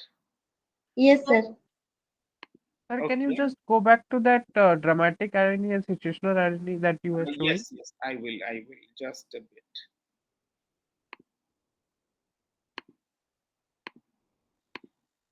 Yeah. In the flashback, the court of Mata Karibu, we see the dead man in his former life as the dissenting warrior whom Mata Karibu has castrated and sold into slavery. This scene is an instance of dramatic irony in that the reader or audience knows that the warrior will become the dead man who comes back to reckon with his former oppressors. But the characters in Mata Karibu's court have no idea that they will one day atone for these heartless actions. So that is why it is dramatic irony. The audience understands what will happen or what is happening, but the characters don't understand what they are doing. Situational irony, Dimok. Initially, Dimok says that he saw a man fall down out of a tree to his death. Ironically, it comes to light that the man who fell was Oremel, Dimok's apprentice. And Dimok was the one who pushed him and caused his death. Okay, I should now stop presenting. Thank you so much, sir, for this wonderful presentation. It was really enlightening, sir. Thank you, thank you. I mean, I'm just trying. It's just, I mean, this MEG-8, I think it is kind of difficult paper, but if you go with a proper approach, I think you'll be able to do justice to it. Okay. I think we should call it a day, and we'll meet again tomorrow for our next class. Thank you so much, sir. Thank you, Thank you so everyone. much, sir. Thank you so much. Thank you so much, sir. Actually, there are some questions, but anyway, it was so many things have been answered, I feel, because we haven't, as you said, we haven't yet gone through the text and all. There are so many things that it takes time to absorb, and maybe when we do it Maybe again, then that time, process it as well. processing, right now the processing is happening. Yes, Uh, yes, yes. so, by any chance, if we had left with any time in the end and all towards, there are certain questions, especially like repeat questions. I see, sir. One particular question, it's called with decolonization, Yes. individualism is replaced by a sense of the community. Okay. Illustrate this with reference to a dance of forest. This kind of thing, sir. I know now after you have discussed in minute way possible way in this 2 hour class. We understood what is decolonization and like how Soinka has always tried that we should have a community sense, that I can unframe it, but suppose there is any possibilities, okay, we'll be able to Okay, no clarify problem. that. What I'll suggest all of you is, you just whatever doubts you have, if we fail to address that in our Group. class online or live, Yes. you can talk to me whenever, I mean, afterwards, or you Yes. can text me. And depending on, I mean, I'm sorry, but my availability as well, because I'm also engaged in many other activities.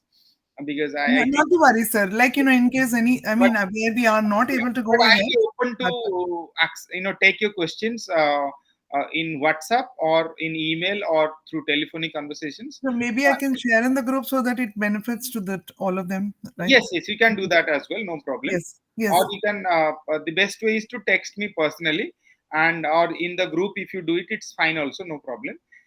But I'll try to address them as best as I can. Okay. If I Wonderful. fail, then I'll also let you know that I failed to address that. But mostly, I think I'll be able to help you in some way or the other. So are we proceeding with that fourth unit like Ice Candyman, or like how are we doing, sir, tomorrow? What Yeah, is Ice Candy Man. Tomorrow we have Ice Candy Man. It is slated and scheduled to be conducted tomorrow. So we'll see. I looking? think we should stop here. Yes, sir. And I thank all of you for your patient hearing and cooperation. And we'll meet again tomorrow. Thank you. Thank you so much, sir. Good night, sir. I'll request Tapan sir to stop the recording. So good night. Thank you. Good night, sir.